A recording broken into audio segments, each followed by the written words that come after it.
But what this track wants and needs really is a bit of groove. So you can add that from the Groove library in Ableton. You go browse Groove library. I tend to use Swing. In fact, I always use Swing and Groove MPC, which is an old drum machine. Then I use the 16th and 64 amount there.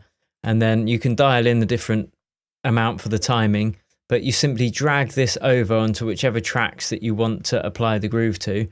And it would always be the main elements.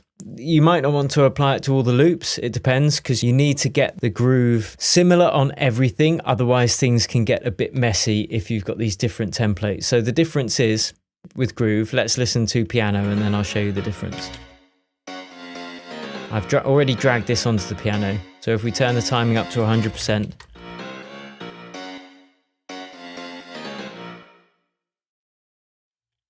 this is a good place to hear the difference.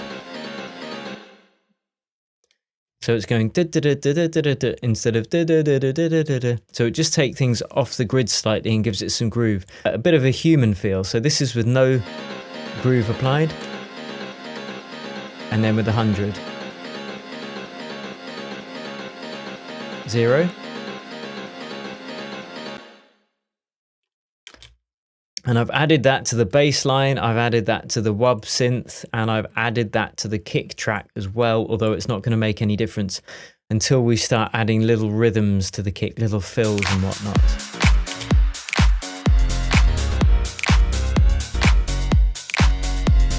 So this is with no groove.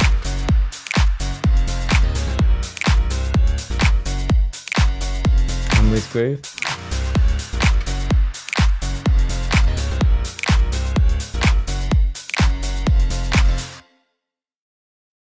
It's a subtle difference, but it just gives it a bit of a groove, and yeah, just breaks things up from a completely straight groove, which some genres will obviously want. You know, drum and bass will usually have quite a straight groove because it's too fast to add swing without it getting to sound a bit messy.